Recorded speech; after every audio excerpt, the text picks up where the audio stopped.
اللهم صل على سيدنا محمد یا رب صل وسلم. بسم اللہ الرحمن الرحیم. آج انشاءاللہ ہم سورہ بلد پڑھیں گے. ہم اس کی تفسیر پڑھتے ہیں. اللہ تعالیٰ قسم اٹھا کے فرماتے ہیں لا اقسم بہذا البلد. میں نے کہا تھا اقسم سے پہلے لا جب آئے تو اس کا مطلب قسم ہی ہوتا ہے, بس یہ نہیں کہ نئی قسم اٹھاتا, بلکہ ہاں قسم اٹھاتا ہوں میں. اس کی وجہ میں نے بتا دی تھی. لا اقسم بہذا البلد, میں قسم اٹھاتا ہوں اس شہر کی. یہ چونکہ مکہ میں نازل ہوئی ہے یہ سورت, تو اللہ تعالیٰ مکہ کی قسم اٹھا رہے ہیں. میں قسم اٹھاتا ہوں اس شہر کی یعنی مکہ کی. وَأَنْتَ حِلٌّ بِهَذَا الْبَلَدِ, اور آپ حلال ہونے والے ہیں شہر میں. کیا مطلب؟ مکہ میں لڑائی حرام ہے, جنگ حرام ہے, اور آپ صلی اللہ علیہ وسلم بہت مصیبت میں تھے نا. جب مکہ میں آپ دعوت دیتے تھے چاروں طرف سے آپ پر مصائب کے پہاڑ ٹوٹ پڑے تھے, اور آپ کے پاس اتنی طاقت نہیں تھی کہ آپ لڑ سکیں ان سے. تو اللہ نے پیش گوئی کی کہ ایک وقت ایسا آنے والا ہے کہ آپ کے لیے اس مکہ میں لڑائی حلال ہو جائے گی, کیونکہ اللہ نے پابندی اٹھا دے گا. حرم میں لڑائی حرام ہے تو اللہ آپ پر سے پابندی اٹھا دے گا, اور آپ کو اتنی دو چیزیں رکاوٹ بنتی ہیں نا مکہ میں لڑائی سے. ایک تو یہ رکاوٹ ہے کہ آپ کے پاس قوت ہی نہیں, آپ بہت کمزور ہیں. تو اس میں اللہ نے خوشخبری دے دی کہ ایک وقت آنے والا ہے کہ 10,000 کا لشکر لے کر آپ اپنے شہر پہ حملہ کریں گے. اتنی بڑی قوت اللہ آپ کو دے گا. تو اور پھر اس شہر میں لڑائی بھی آپ کے لیے حلال کر دے گا. تبھی حدیث میں آتا ہے آپ صلی اللہ علیہ وسلم نے جب لڑائی کی نا تو خطبہ دیا تھا, اور اس میں فرمایا کہ حرم میں لڑائی حرام ہے. اگر کوئی پوچھے کہ میں نے کیوں کی ہے تو بتا دینا کہ اللہ نے اپنے نبی کے لیے اس کو حلال کیا تھا. تو آپ صلی اللہ علیہ وسلم کو اس کی اجازت دی گئی تاکہ اسلام غالب آ جائے. اور دوسرا مطلب اس کا یہ ہے کہ ایک تو ہوتا ہے حلا یحل حلالن, اس کا معنی ہوتا ہے حلال ہونا. ایک ہوتا ہے مصدر حلول, اس کا معنی ہوتا ہے کہیں اترنا. کہتے ہیں نا یہ حلول کر گیا ہے, تو وہ بھی حلا یحل ہی آتا ہے. تو اگر یہ حلول سے ہے تو اس کا مطلب ہے کہ آپ اس شہر میں آنے والے ہیں, اترنے والے ہیں. یعنی اس میں پیش گوئی کر دی کہ آپ کو یہاں سے نکالا جائے گا اور پھر دوبارہ یہاں پر آئیں گے, کیونکہ آنا اس وقت تک ممکن نہیں ہے جب تک جانا نہ ہو. تو اس میں دو خوشخبریاں, ایک آپ کو یعنی آزمائش کی بات بتا دی, اور ایک خوشخبری. آزمائش یہ ہے کہ آپ یہاں سے جائیں گے, خوشخبری یہ ہے کہ پھر اللہ آپ کو واپس یہاں لے کر آئے گا. تو اللہ نے شہر کی قسم اٹھائی. ووالدن, اور قسم ہے والد کی یعنی باپ کی قسم. وما, اور اس بچے کی قسم ولدا جس کو باپ نے جنا ہو. اگرچہ بچے مائیں جنتی ہیں لیکن ذریعہ باپ بنتا ہے نا, تو اس لیے اس کی طرف نسبت کی کہ اللہ یہ دو قسمیں اٹھاتے ہیں کہ شہر کی قسم اور والد اور اولاد کی قسم. لقد خلقنا الانسان فی کبد, تحقیق ہم نے انسان کو پیدا کیے بہت مشقت میں. یعنی انسان کی زندگیوں میں ٹینشنیں آتی ہیں. تو یہ دو چیزیں گواہ, ایک مکہ گواہ ہے کیونکہ نبی صلی اللہ علیہ وسلم کو کس قدر مصیبت تھی, اور ایک باپ اور اولاد گواہ ہے. یعنی جب اولاد ملتی ہے باپ کو تو کتنی ٹینشنیں اٹھاتا ہے وہ ساری زندگی. صرف ماں ٹینشن نہیں اٹھاتی, باپ بھی اٹھاتا ہے. اس کے لیے سوچتا ہے, اس کو بیماری ہو گئی تو ہسپتال, دیکھ لو کیسے بچوں والے لوگ کتنے بیچارے مصائب میں ہوتے ہیں. تو اللہ فرماتے ہیں اس سے پتہ چلتا ہے کہ ہم نے انسان کو مشقت میں پیدا کیا. اَيَحْسَبُ أَن لَّن يَقْدِرَ عَلَيْهِ أَحَدٌ, کیا یہ گمان کرتا ہے کہ اس پر کسی کو قدرت ہی نہیں ہوگی. کیا مطلب کہ خود تمہاری حیثیت سے پتہ چل رہا ہے کہ تم کتنی مصیبتوں میں وقت گزارتے ہو. اس کا مطلب تم کسی کے غلام ہو, تم آزاد نہیں ہو, تم پر کسی کو قدرت ہے جو تمہیں آزمائشوں میں ڈالتا رہتا ہے, اور تم یہ سمجھتے ہو کہ مجھ پر کسی کو قدرت نہیں ہے. اگر نہیں ہوتی تو تم مختار ہوتے نا, مختار کل ہوتے, تمہارے سامنے سارے اختیارات ہوتے اور تمہیں کوئی کسی قسم کا نقصان نہیں پہنچا سکتا.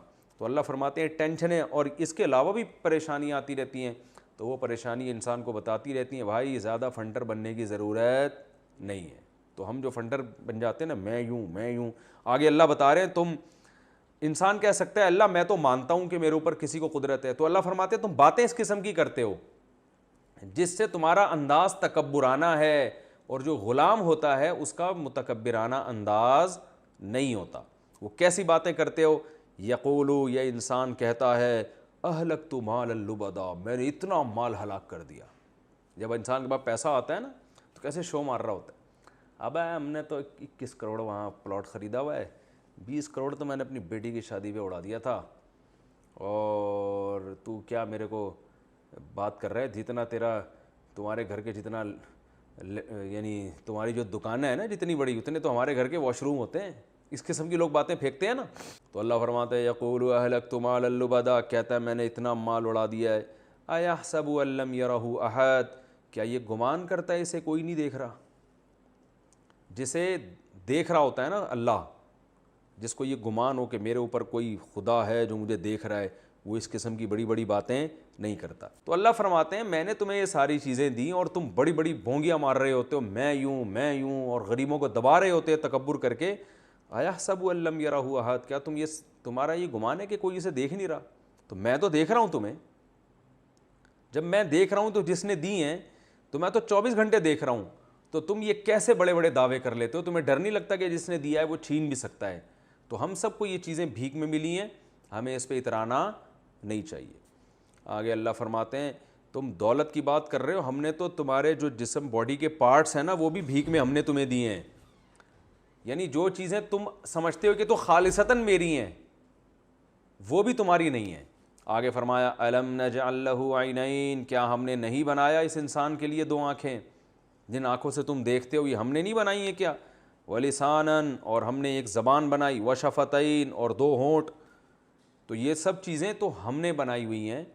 تو جب تمہارے باڈی کے پارٹس ہم نے تمہیں دیے ہیں تو دولت تو اس کے بعد کی چیز ہے، اس پہ فخر کرنا میں نے یہ کیا میں نے یہ کیا، اور حالانکہ اتنی ٹینشنوں میں تمہاری زندگی گزرتی ہے. تو یہ تکبر تم پہ زیب نہیں دیتا. وَهَدَيْنَاهُ النَّجْدَيْنِ، اور فرمایا اور ہم نے اس کو 2 راستے بھی سکھا دیے. 2 راستے کیا؟ اچھائی اور برائی کا راستہ. ہدایت عربی میں کبھی تو اراءۃ الطریق کے معنی میں آتا ہے. اراءۃ الطریق کا مطلب ہوتا ہے راستہ دکھانا، اور کبھی ہدایت آتا ہے راستے پہ چلانا. ہم جب سورہ فاتحہ میں دعا مانگتے ہیں اہدنا الصراط المستقیم، اللہ ہمیں سیدھے راستہ دکھا، تو یہاں تو قرآن کہہ رہے ہیں ہم نے دونوں راستے دکھا دیے، سیدھا بھی اور برا بھی. تو وہاں ہم جب دعا مانگتے ہیں اللہ میں سیدھا راستہ دکھا، تو اس کا مطلب دکھا نہیں بلکہ سیدھے راستے پہ چلا. اور یہاں مطلب ہے دکھانا. دکھائے اللہ نے ہر ایک کو ہیں دونوں راستے، چلاتا کسی کو ہے، جو چلنا چاہتا ہے اس کو چلا دیتا ہے. اللہ فرماتے ہیں ہدیناہ النجدین، ہم نے انسان کو دونوں راستے دکھا دیے. تو دونوں راستے دکھائے. اللہ یہ بتا رہے ہیں کہ ہم نے جب اتنی نعمتیں دیں، آنکھ، ناک، کان، دل، دماغ، یہ تو 3 چیزیں بیان کی جو بہت نمایاں ہیں نا انسان کی باڈی میں، تو سارے پارٹس اللہ نے دیے ہیں. تو اللہ فرماتے ہیں ان چیزوں کا تقاضا یہ تھا کہ جب تمہارے پاس دونوں راستے ہم نے تمہیں دکھا دیے ہیں تو صحیح راستہ اختیار کرتے، برے راستے سے بچتے. صحیح راستہ کیا ہے؟ شکر والا راستہ جو آگے آ رہا ہے. تو اللہ فرماتے ہیں ہم نے اس کو دونوں راستے دکھا دیے. فَلَاقْتَحَمَ الْعَقَبَةَ، یہ گھاٹی میں داخل نہیں ہوا. مشکل راستے میں نہیں چلتا. یہ گھاٹی مشکل راستہ ہے نا، تو مراد گھاٹی سے کیا ہے؟ مشکل راستہ. یعنی ہونا یہ چاہیے تھا کہ ہم نے جب انسان کو آنکھیں بھی دے دیں، زبان، گھونٹ، یہ ساری چیزیں ہم نے انسان کو دی ہیں، اور ہم نے بتا دیا اچھا راستہ بھی ہے برا راستہ بھی ہے. تو یہ اچھے راستہ والا چونکہ گھاٹی کا راستہ ہے، مشکل راستہ ہے، تو اللہ فرماتے ہیں یہ مشکل راستے کو اختیار نہیں کرتا، یہ آسان راستے کی طرف جا رہا ہے، حالانکہ اس کو پتہ ہے یہ غلط ہے.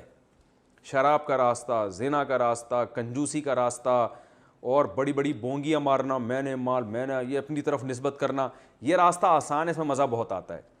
تو اللہ فرماتے ہیں حالانکہ ہم نے اتنی بڑی بڑی نعمتیں دی ہیں، ان نعمتوں کا تقاضا یہ تھا کہ اچھے راستے پہ چلتا، چاہے وہ مشکل ہی کیوں نہ ہوتا. تو مشکل راستہ چونکہ گھاٹی کا راستہ ہے، فَلَاقْتَحَمَ الْعَقَبَةَ، اللہ فرماتے ہیں گھاٹی والے راستے پہ نہیں چلتا، اس کو پلین اور آسان راستہ چاہیے. اب انسان حیران ہوگا بھئی یہ گھاٹی والا راستہ کیا مطلب، اللہ کیا بتا رہے ہیں؟ تو اللہ آگے خود بتاتے ہیں وَمَا أَدْرَاكَ مَا الْعَقَبَةُ، تمہیں کیا پتا وہ گھاٹی کا راستہ جس پر ہم تمہیں چلنے کا کہہ رہے ہیں، مشکل راستہ، وہ کیا ہے؟ آؤ ہم تمہیں بتاتے ہیں. فَكُّ رَقَبَةٍ، وہ ہے غلام کا آزاد کرنا. میں نے آپ کو بار بار بتایا قرآن جزیات بیان کرتا ہے، مقصد کیا ہوتا ہے؟ اصول. ایک جزیہ بیان کر دیا، مقصد کیا ہے؟ اصول. وہ اصول کیا ہے؟ انسانوں پر احسان کرنا، مخلوق پر احسان کرنا. تو اب چونکہ اللہ اگر یوں بیان کر دیتے کہ یہ مخلوق پر احسان نہیں کرتا، مخلوق کا خیال نہیں کرتا، تو ہم سب کہتے ہیں ہم تو خیال کر رہے ہیں. تو اس لیے اللہ نے مخلوق پر احسان کی کچھ قسمیں بیان کر دیں، اہم اہم قسمیں، کہ تم خود دیکھ لو تم یہ کچھ کر رہے ہو. جب نہیں کر رہے تو اس کا مطلب تم مخلوق کے حقوق ادا نہیں کر رہے. تو مخلوق کا سب سے پہلا حق کیا ہے؟ فکو رقبہ. رقبہ گردن جو ہوتی ہے نا کسی کی پھنسی ہوئی ہے، اس پھنسی ہوئی گردن کو آزاد کراؤ. کیا بلاغت ہے، یعنی غلام کو غلامی کے طوق سے نکالو. اب تو غلام نہیں ہوتے، پہلے غلام ہوا کرتے تھے، تو اس کو آزاد کرانے کی اسلام میں بڑی ترغیب. وہ غلام ہوتے تھے، جنگ میں جو قیدی بنتے تھے نا وہ غلام بن جایا کرتے تھے، لیکن وہ غلام آج کے قیدیوں سے پھر بھی اچھے ہوتے تھے، کیونکہ ان کو کھانا ملتا تھا، روٹی، وہ مزدوروں کی طرح کام کرتے تھے، اور سارے حقوق ان کے مولا کے، جو ان کا مالک ہوتا تھا، اس کے ذمے ہوتے تھے. تو اللہ فرماتے ہیں فکو رقبہ، غلام کو کیا کرو. اور اس میں اللہ نے انداز ایسا استعمال کیا کہ غلاموں پر ہمیں ترس آ جائے. وہ ترس کیا ہے کہ اللہ فرماتے ہیں اس کی گردن پھنسی ہوئی ہے، اس گردن کو نکالو. تو آپ بتاؤ کسی کی گردن رسی میں پھنسی ہوئی ہو، بیچارہ کتنے عذاب میں ہوتا ہے. تو اللہ فرماتے ہیں جو انسان کسی کا غلام ہے نا تو اس پہ ایسے ہی ترس کھاؤ جیسے کسی کی گردن کسی نے رسی سے باندھی ہوئی ہو، تو وہ بھی ہل نہیں سکتا، تو یہ بیچارہ بھی مولا کی مرضی کے بغیر کچھ نہیں کر سکتا. جتنا کماتا تھا اس کا مالک، اس کا یعنی جس کا جو مولا ہے وہ اس کا مالک ہے. تو اب غلام نہیں ہوتے. فک رقبہ. آج غیر مسلمین بہت اس بات کو اچھالتے ہیں اسلام میں غلامی کا نظام ہے. اسلام میں غلامی کا نظام پیدا نہیں کیا، وہ تو پہلے سے چلا آ رہا تھا، اس کو ایک خاص طریقے سے اسلام نے ختم کیا ہے. اس پر میں مستقل بیانات کر چکا ہوں. وہ بات غلام کے بارے میں کیا اسلامی اصول تھے اور غلامی کا تصور کیا تھا، اس پر بات کروں گا تو بہت لمبی بات ہو جائے گی، وہ میرا بیان سن لیں. فک رقبہ. اللہ فرماتے ہیں گردنوں کو کیا کرو، چاہے وہ مسلم ہو یا غیر مسلم. کافر غلام کو آزاد کرنا بھی ثواب ہے. فرمایا او اطعام. یہ وہ دشوار گھاٹی پتہ ہے کیا ہے؟ یا پھر کھانا کھلانا ہے، فی یومن، ایک ایسے دن میں، ذی مسغبہ، جو شدید بھوک والا دن ہو. بعض دفعہ انسانوں پہ ایسے حالات آتے ہیں، بھوک کے دن ہوتے ہیں انسانیت پہ، تو اس میں انسانوں کے خوراک کا خیال کرنا ہے. اور یہ بھی ممکن ہے کہ کسی خاص شخص پر بھوک کا دن آ جائے، یعنی بھوک، کسی آدمی کو بھوک لگ رہی ہو اور کھانے کو روٹی نہ ہو، تو یہ اس کے لیے کون سا دن ہے؟ بھوک والا. تو اللہ فرماتے ہیں کھانا کھلانا ہے ایسے دن میں جو بھوک والا ہو. کھلانا کس کو ہے؟ یتیمن، کسی یتیم کو، ذا مقربہ، جو رشتہ دار ہو تمہارا، او مسکینن، یا اور کوئی مسکین ہو، ذا متربہ، جو مٹی والا ہو. کیا مطلب؟ بھوک نے اس کو زمین پہ لٹا دیا ہو اور مٹی سے مل گیا ہو. جب انسان کمزوری میں بھوک کی حالت میں آتا ہے تو کہاں پڑ جاتا ہے؟ مٹی میں. تو یہ قرآن کا انداز ایسا پتہ ہے کیوں ہے؟ ہمیں ان کی حالت پر ترس دلانے کے لیے کہ بھائی تم سرچ کرو گے، سروے کرو گے تو تمہیں پتہ چلے گا کتنے مسکین ایسے ہیں جو بیچارے مٹی میں پڑے ہوئے ہیں، اٹھنے کی طاقت نہیں ہے ان میں. تم سرچ کرو گے تو تمہیں اپنے رشتہ داروں میں ایسے یتیم نظر آ جائیں گے جن کے پاس کھانے کو نہیں ہے. اور پھر میں نے بتایا قرآن جب کھانے کا ذکر کرتا ہے تو مراد کھانا نہیں بلکہ بنیادی ضرورت. اس کے بعد اللہ نے دوسرے مسکین کو ذکر کیا. تو اللہ فرماتے ہیں یہ کام جب تک نہیں کرو گے تو اس کا مطلب تم اس گھاٹی میں داخل نہیں ہوئے، اور ہم نے جو تمہیں جو دو آنکھیں، زبان اور ہونٹ دیے ہیں، اس کا حق تم نے ادا نہیں کیا. فرمایا لیکن اب تمہیں خیال ہو سکتا ہے کہ اللہ یہ تو غیر مسلم بھی کرتے ہیں، وہ فلاں بھوکے کو کھانا کھلایا، وہ فلاں کتوں کے حقوق پہ تنظیم بنا لی. تو اللہ فرماتے ہیں نا ثم کانا، پھر ہم تمہیں یہ بھی بتائیں، کانا من الذین آمنوا، کہ ایسا شخص ان لوگوں میں تھا جو ایمان والے تھے. اگر ایمان نہیں ہے تو پھر یہ نیکیاں مقبول نہیں ہے، کیونکہ اللہ کو مانتے ہی نہیں ہو، پھر جو مرضی کرتے رہو، اللہ کے ہاں اس کا اجر نہیں ہے. اس لیے اس پر امت کا اجماع ہے کہ اللہ کے ہاں نیکی کی قبولیت کی پہلی شرط کیا ہے؟ ایمان. مشرک کی نیکی قبول نہیں ہوتی، اللہ کا انکار کرنے والوں کی نیکی قبول نہیں ہوتی، ختم نبوت کے منکر کی نیکی قبول، جو بھی اسلام کے بنیادی عقائد ہیں نا ان لوگوں کو قرآن آمنو کہتا ہے. تو جب تک ایمان نہیں لاتے وَتَوَاصَوْا بِالصَّبْرِ، اور پھر ایک دوسرے کو صبر کی وصیت بھی کرتے ہوں، کیونکہ یہ گھاٹیوں میں جب داخل ہوگے تو مشکلات آئیں گی، تو مشکلات میں ایک دوسرے کو خیر سے روکنا نہیں ہے بلکہ خیر کی ترغیب. صبر کی بھی وَتَوَاصَوْا بِالْمَرْحَمَةِ، اور رحم کی بھی ایک دوسرے کو وصیت کرتے ہیں. رحم کسے کہتے ہیں؟ اللہ کی مخلوق پر، یعنی خود بھی اللہ کی مخلوق پر رحم کرتے ہیں اور دوسروں کو بھی مخلوق پر رحم کی ترغیب دیتے ہیں. تو یہ اس سے صاف پتہ چلتا ہے کہ صرف نیکی کرنا کافی نہیں ہے، نیکی کی ترغیب دینا بھی اتنا ہی ضروری ہے جتنا خود نیکی کرنا ضروری. تو اللہ نے یہ نہیں کہا نیکی کا حکم دیتے ہیں، وصیت وصیت کا لفظ کیوں استعمال کیا میں پہلے بتا چکا ہوں. وصیت کا معنی ہوتا ہے جب مرتے ہوئے انسان کوئی حکم دیتا ہے اس کو وصیت کہتے ہیں, تو وہ معمولی حکم نہیں ہوتا. تو اللہ فرماتے ہیں یہ زندگی میں بھی حکم ایسے دے رہے ہوتے ہیں جیسے مرنے والے ہوں. اتنی تاکید کے ساتھ ایک دوسرے کو صبر کی اور ایک دوسرے کو رحم کی تلقین کرتے ہیں. جیسے نبی صلی اللہ علیہ وسلم نے رحم کی تلقین کی, آپ نے فرمایا من لم یرحم الناس لم یرحمہ اللہ, او کما قال صلی اللہ علیہ وسلم, جو لوگوں پر رحم نہیں کرتا اللہ اس پہ رحم نہیں کرتا. اور اللہ کی صفت ہے رحمت. ہم جب بھی کوئی کام کرتے ہیں بسم اللہ الرحمن الرحیم پڑھتے ہیں نا, شروع اللہ کے نام سے جو بڑا مہربان نہایت رحم کرنے والا, تو جیسے اللہ رحم کرنے والا ہے اللہ کو بھی رحم کرنے والے لوگ پسند ہیں. تو اللہ فرماتے ہیں مخلوق پر رحم کرو, ترس کھاؤ, پھر یہ کام کرو گے تو کیا ہوگا, اولئک اصحاب المیمنہ, یہ ہیں دائیں ہاتھ والے لوگ. تو چند صفات اللہ نے اس میں بیان کی ہیں, یعنی وہ لوگ ہیں جن کو اعمال نامہ دائیں ہاتھ میں ملے گا. والذین کفروا بآیاتنا, اور جو بالکل کے اپوزٹ لوگ ہیں وہ لوگ ہیں جنہوں نے ہماری آیات کا انکار کیا. ہم اصحاب المشأمہ, یہ لوگ ہیں بائیں ہاتھ والے لوگ. علیہم نار موصدہ, ان پر آگ بند کر دی جائے گی. تو میں نے بتایا قرآن یا تو بہت اچھے لوگوں کا ذکر کرتا ہے یا بہت برے لوگوں کا. ہم درمیان میں لٹکے ہوئے ہوتے ہیں, ہم کچھ اچھے کام بھی کر رہے ہوتے ہیں ایمان والے, اور کچھ کافروں والے کام بھی کر رہے ہوتے ہیں. تو قرآن نے ایک معیار بیان کر دیا, جس طرف جتنے ہوگے اسی طرف اتنے زیادہ جاؤ گے آخرت کے دن. تو اپنے آپ کو اچھے لوگوں کی فہرست میں شامل کر لیں. یہ صورت تھی. اس میں جو علمی نقطے اور کچھ سبق ہمیں ملتے ہیں, ایک تو مکہ کی فضیلت کہ اللہ نے اس کی قسم اٹھائی ہے, اور اسلام کا ایک معجزہ بھی پتہ چلتا ہے کہ اللہ نے پہلے بتا دیا تھا آپ اس شہر میں دوبارہ آئیں گے. تو یہ حالانکہ اس وقت تو مکہ میں یہ نازل ہوئی ہے, لیکن واقعی قرآن کی پیشگوئی پوری ہوئی. آپ صلی اللہ علیہ وسلم نے ہجرت بھی کی اور دوبارہ مکہ میں داخل بھی ہوئے. اور تیسرا, اس میں باپ اور اولاد کے رشتے کا پتہ چلتا ہے کہ اللہ نے باپ اور اولاد کی ایک ساتھ قسم اٹھائی ہے کہ جو جننے والا اور جس کو جنا گیا, تو اس سے ان کے ریلیشن کا پتہ چلتا ہے کہ بہت مضبوط ریلیشن ہے. اور اس سے بھی پتہ چلتا ہے باپ کی فضیلت پتہ چلتی ہے کہ اللہ نے فرمایا کہ ہم نے انسان کو مشقت میں پیدا کیا ہے. جیسے مکہ میں نبی کی زندگی مشقت میں تھی, اسی طرح باپ کی زندگی بھی اولاد کے لیے مشقت میں گزرتی ہے. تو اس سے باپ کی اہمیت کا بھی پتہ چلتا ہے. تیسری چیز یہ بھی پتہ چلتی ہے اس صورت میں ہمیں کہ انسان ٹینشن فری زندگی کبھی بھی نہیں گزرے گی. جو لوگ کہتے ہیں نا یار یہ کیا ہے, کبھی یہاں سے پریشانی کبھی وہاں سے پریشانی کبھی, تو بھائی پریشانی میں سمجھوتا کر لو بھائی. اللہ نے خود فرمایا ہم نے انسان کو ٹینشن میں پیدا کی, کچھ نہ کچھ ٹینشن لگی رہے گی. ہاں جو صبر کرے گا اور یہ سوچے گا بھائی جو مقدر میں ہے وہ ہو کے رہے گا, وہ ڈپریشن میں نہیں جائے گا. اس کو زیادہ جو آج کل چھوٹی چھوٹی پریشانیوں پہ لوگ خودکشیوں کا سوچتے ہیں نا, تو یہ نہیں ہوگا اس کے ساتھ, بلکہ وہ صبر کرے گا. صبر کی وجہ سے اس کے لیے مشکلات کیا ہو جائیں گی, آسان. لیکن یہ کہنا کہ جی میری زندگی ایسی مزے کی, ہم دیکھ رہے ہوتے ہیں بعض لوگوں کو, ہم کہتے ہیں یار انہیں تو کوئی ٹینشن ہی نہیں ہے, پیسہ بھی عزت بھی یہ وہ, تو بھائی ان کو بھی ٹینشنیں ہوتی ہیں, لیکن انہوں نے ان ٹینشنوں پہ کمپرومائز کر لیا ہوتا ہے. سمجھ رہے ہو نا, یہ کر لیا ہوتا ہے بھائی اللہ کی طرف سے مقدر ہے, اب کیا بس ہو گیا, بس ٹھیک ہے تو ہے. تو اور دنیا دار آدمی کیا کرتا ہے, اتنی ٹینشن نہیں ہوتی جتنی لے رہا ہوتا ہے وہ, کیونکہ وہ کہتا ہے میرے کیوں یہ ٹینشن, وہ کہتا ہے یہ ہونی نہیں چاہیے, سارے مسئلے میرے حل ہونے چاہیے. اور سارے مسئلے کسی کے حل ہو جائے نا تو خود ایک مسئلہ بن جاتا ہے, یہ اس کے پاس کرنے دھرنے کا کوئی کام ہی نہیں رہتا, وہ خود پریشانی یہ سوچ کے فری ہو کے پریشان ہو جاتا ہے وہ. اور اللہ نے اس سے استدلال کیا, دیکھو اس سے پتہ چلتا ہے کسی کو تم پر قدرت ہے جو تمہاری چلنے نہیں دیتا.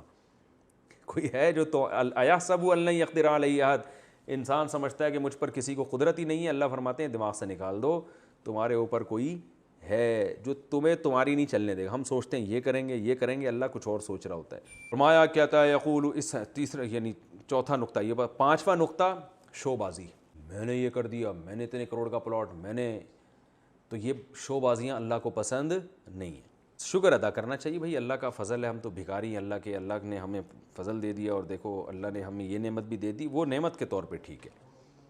اور اس سے آنکھ, زبان اور ہونٹوں کی نعمت کا پتہ چلتا ہے. اللہ نے یہ تین نعمتیں بیان کی, آنکھ سے انسان دیکھتا ہے, زبان سے انسان بولتا ہے, اور ہونٹ انسان کی باڈی میں خوبصورتی کا ذریعہ بنتے ہیں. ہونٹ بھی بولنے میں انسان کو مدد دیتے ہیں. ایک اہم نقطے کی بات یہ پتہ چلتی ہے کہ اللہ نے اس میں اسلام کو جو ڈیفائن کیا ہے نا, وہ دو چیزیں, غریبوں کو آزاد کرنا اور دوسرا غریبوں کو کھانا کھلانا. تو اس سے پتہ چلتا ہے اسلام انسانیت کا کتنا خیر خواہ ہے. یعنی اللہ نے فرمایا ہم نے 2 راستے دے دیے اور یہ مشکل راستے کو اختیار ہی نہیں کر رہا. اور مشکل راستہ ہے کیا؟ غلام کو آزاد اور انسان کی بنیادی ضرورتوں کو پورا کرنا. تو یہ جذبے ہونے چاہیے. غلام کو آزاد کرانے میں آج کل غلام نہیں ہے, لیکن غلامی والا سلوک بہت سے لوگوں کے ساتھ ہے. کسی بھی ایسے شخص کو جب آپ غلامی کے طوق سے نکالیں گے تو بھی اسی آیت میں انشاءاللہ داخل ہوں گے. اندرون سندھ آپ کو پتہ ہے بہت سے سیٹھوں نے غریبوں کو سود پہ قرضے دیے ہوئے ہیں.